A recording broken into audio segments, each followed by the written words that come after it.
मला एका मित्राचा फोन आला, म्हटलं अरे मराठवाड्यातून फोन आला, म्हटलं अरे मला ते कळतच नाही ते बटेंगे तो कटेंगे. म्हटलं का नाही, म्हटलं आमच्या गावात तर सगळे 100% मराठाच लोक राहतात, आता याच्यात कोण बाटणार आहे आणि कोण काटणार आहे, एकही मुसलमान गावात नाही, कोण बाटणार आहे. मी म्हटलं तुम्हाला ते कळलं नाही, बटेंगे तो कटेंगे फक्त हिंदू मुस्लिम पुरतं नाही आहे, ते खाली मराठा विरुद्ध ओबीसी असं पण करण्यात आलेलं आहे. हे यही बटेंगे और यही कटेंगे, सगळं हेच करणार, भांडणं हेच लावणार आणि भांडणं विझवण्यासारखं हे दाखवणार आणि हिंदूंना 85% हिंदूंना असुरक्षित करणार की 15% मुस्लिमांपासून तुम्हाला धोका आहे. आणि मुस्लिमांनी मतशक्तीतून जर बळ दाखवलं तर हे त्याला म्हणणार वोट जिहाद. वोट जिहाद हा शब्द जे भारतीय जनता पक्षाचे लोक वापरत आहेत त्यांना मी सांगू इच्छितो की हा शब्द वापरून तुम्ही थेट बाबासाहेबांचा अपमान करतात, कारण बाबासाहेबांनी आम्हाला वोट दिला आहे आणि त्या वोटला आम्ही धर्माशी जोडू शकत नाही.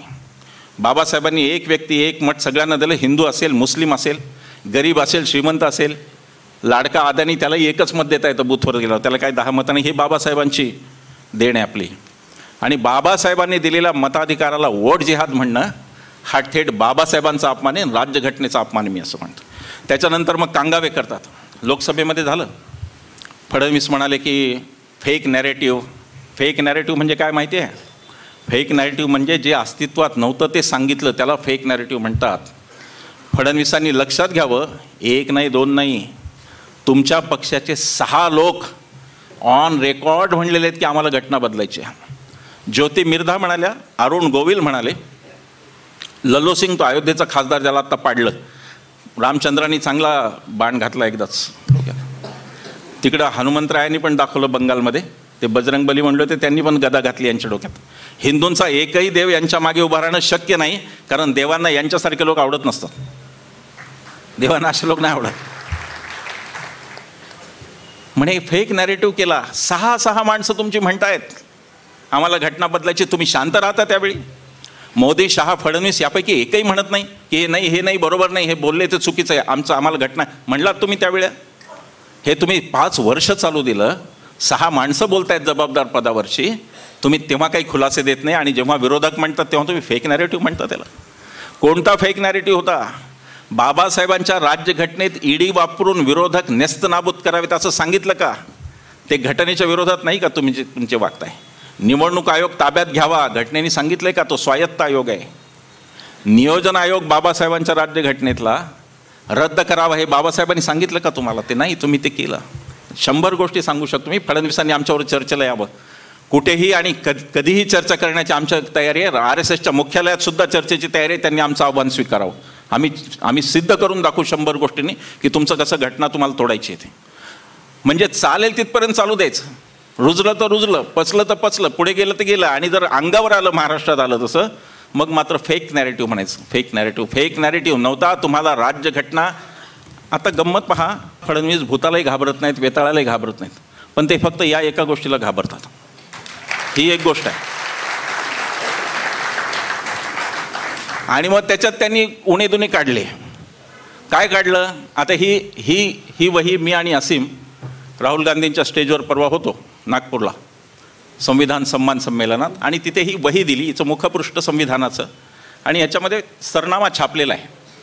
आणि हे म्हणजे हे सगळ्यांना माहिती आहे की ही एक वही आहे, संविधानाचं पुस्तक. काय पसरवलं माहिती आहे? संविधान हातात धरून नव्हतं, ते कोरं होतं. राहुल गांधीच्या हातातलं संविधान जाड संविधान होतं, हे नव्हतं ते. मी शेजारी होतो, आम्ही पाहिले. असीम शेजारी होता, आम्ही पण शेजारी होतो, आम्ही पाहिले.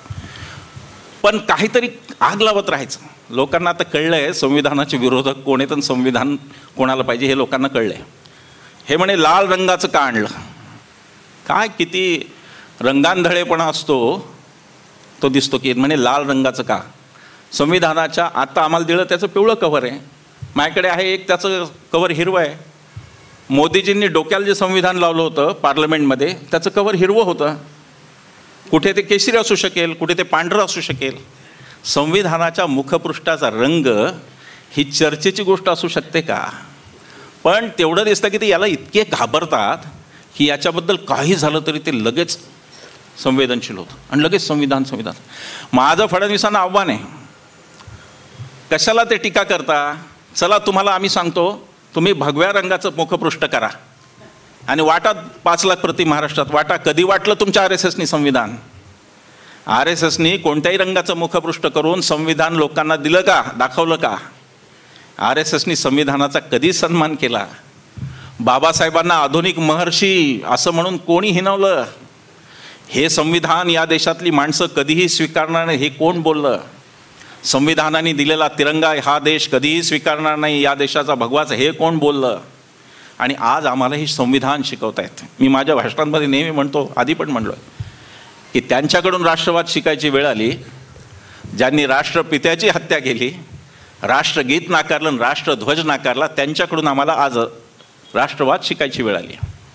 संविधानाचा आणि गोळवलकरांचा, संविधानाचा आणि हेडगेवारांचा कधी काय संबंध आला हे RSSनी सांगावं. त्यांचे जे भाजपचे मुखर्जी होते त्यांचा काय संबंध आला ते भारतीय जनता पक्षाने सांगावं, मग संविधानावरती बोलावं. ज्या गोष्टीवर तुमचा विश्वासच नव्हता त्या गोष्टीचंही तुम्ही भांडवल करणार, ही फार आश्चर्य गोष्ट आहे. पण राहुल गांधी संविधान घेऊन उभे आहेत, पवार साहेब संविधान घेऊन उभे आहेत, उद्धव ठाकरे संविधान घेऊन उभे आहेत. ही यांची मोठी डोकेदुखी आहे. संविधानाने यांना हरवलं आहे महाराष्ट्रात. महाराष्ट्रात सगळ्यात प्रभावी मुद्दा संविधानाचा राहिलेला आहे आणि तो फक्त काही म्हणजे भरभरून मतं सगळ्या समाजांनी दिलेली आहेत. असं नाही की सगळ्या समाजांना संविधान आपलं वाटतं हा त्यातला अर्थ आहे. मलाही ते संविधान आपलं वाटतं. काही लोकांचे गैरसमज आहेत.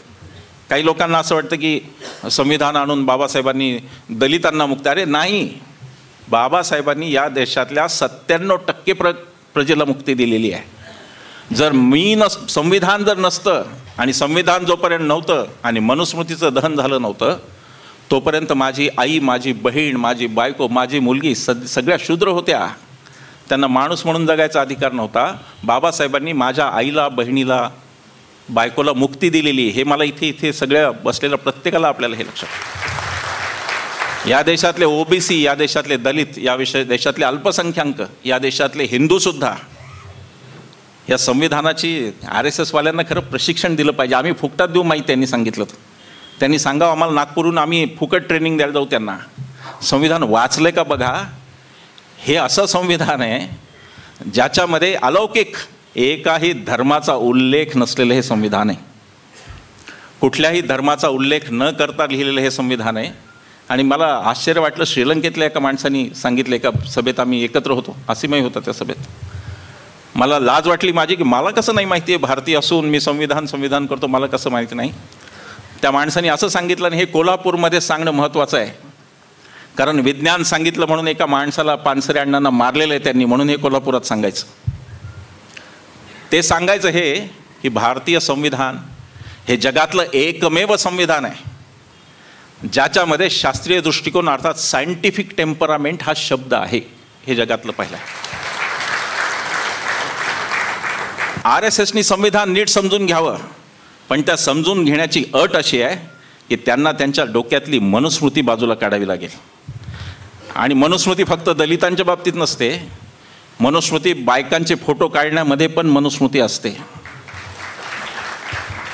आणि रस्त्याने गाडी चालवत असताना एखादी महिला चालक ओव्हरटेक केल्यानंतर जो चेहरा होतो रागीट, त्याच्यातही मनुस्मृती असते. ही ती मानसिकता आहे जी बायकांना कायम. हिंदू कोड बिलाचा विरोध कोणी केला सगळ्यांना माहिती आहे. कोण होतं त्याच्या विरोधात उतर. गंमत आहे या देशात. मला गंमत वाटते, पंतप्रधानांची तर फारच गंमत वाटते. पंतप्रधानांनी इतकं विनोदी भाषण जगात कोणी करत नाही. कशाला संबंध नाही, बादरायण संबंध नाही कशाचा, काही मेळ नाही कशाला. म्हणजे समजा मी कोल्हापूरमध्ये राहत पण नाही, काही नाही, तरी येऊन मी इथं म्हणायचं माझ्या कोल्हापूरमध्ये जे राहणार नाही असं मी म्हणायचं कारण आहे का? मी राहतो पुण्याला. काही संबंध नाही यांचा. परवा ते म्हणले OBC आरक्षण काँग्रेस खतम करना चाहती है. मी डोक्याला हात लावला की काय बोलावं आता. OBC आरक्षणाचा मंडळ आयोग इंदिरा गांधींच्या काळात आला. त्याच्या शिफारसी VP सिंगांच्या काळात. तुमचा संबंध काय आहे? मंडल आयोगाला कोणी विरोध केला? मंडल आयोगाला राष्ट्रीय स्वयंसेवक संघाच्या अभाविपने विरोध केला. एक मला ते नाव नेहमी आठवत नाही, आत्महत्या केली त्या मुलांनी, गोस्वामी नावाचा कोणीतरी तरुण होता त्यावेळी. तो अखिल भारतीय विद्यार्थी परिषदेचा होता आणि आरक्षण येऊ नये मंडल आयोग म्हणून त्यांनी केली. यांचा पक्ष संपूर्ण मंडल आयोगाच्या विरोधात उभा होता. VP सिंगांचं सरकार पाडण्यापर्यंत यांनी केलं. आणि आज हे म्हणतायत काँग्रेस OBC आरक्षण घेऊन. काय संबंध लावायचा आणि काय बोलायचं? बालवाडीत असल्यासारखं वाटतं कधी कधी की जे आपलं खेळणं नाही ते माझंच खेळणं म्हणणार एखादा मुलगा असून तसं काहीतरी वाटतं. आणि तुमचा काही संबंध नाही त्याच्याशी. या देशातल्या आरक्षणाशी तुमचा कोणत्याही चांगल्या गोष्टीशी संबंध नाही आहे. मनमोहन सिंगांच्या काळात मी सांगितलं, मागच्या सभेत रिपीट नाही करत, 6 कायदे आले, भूमी अधिग्रहण, मनरेगा, अन्न सुरक्षा कायदा, आपलं ही कोणती शिक्षणाचा हक्क, माहितीचा अधिकार, सगळं मोदींच्या 10 वर्षात दाखवावं एक कायदा लोकांच्या हिताचा आलेला. अदानीच्या हिताचे आणि पार्लमेंटचं काम फक्त भांडवलदारांची कर्ज माफ करणे हे ठेवलं. तुम्ही काहीही केलं नाही ते तुम्ही दाखवा लोकांना. हे नॅरेटिव्ह घेऊन येणार, हे फेक नॅरेटिव्ह आणणार, महाराष्ट्रात भांडणं लावणार. सावध राहण्याची वेळ आपल्यावर आहे. आपण आणि हे नॅरेटिव्ह फेल गेलेलं आहे. ते बटेंगे तो कटेंगे संपलं. इतकी खिल्ली उडाली त्याची सोशल मीडियावर. आमचे घोटगाळकर साहेब खूप तिथं सक्रिय असतात फेसबुकवर, त्यांना माहिती आहे. इतकी खिल्ली उडवली, जे जे यांनी शस्त्र म्हणून वापरलं ते सगळं आज यांच्यावर उलटलेलं आहे. जो सोशल मीडिया द्वेष पसरवण्यासाठी वापरला तो आज यांच्यावर इतका उलटला की जर 10 पोस्ट राहुल गांधीचे ट्रोलिंग करणार असतील तर 90 आता मोदींची ट्रोलिंग. ही देशात संस्कृती तुम्ही चांगली. हे राहुल गांधीला पप्पू पप्पू पप्पू आता बाप झाला. पप्पू ऐकत नाही कोणाला. पप्पू आता वाभाडे काढतो पार्लमेंटमध्ये. पप्पू झाला. पप्पूची आता तुम्ही तुमचे बघा काय होणार. आम्ही काँग्रेसच्याही विरोधात लढलो. माई साक्षी आहेत. SEZच्या धोरणाला ND सरांनी विरोध केला, आम्ही त्यात होतो.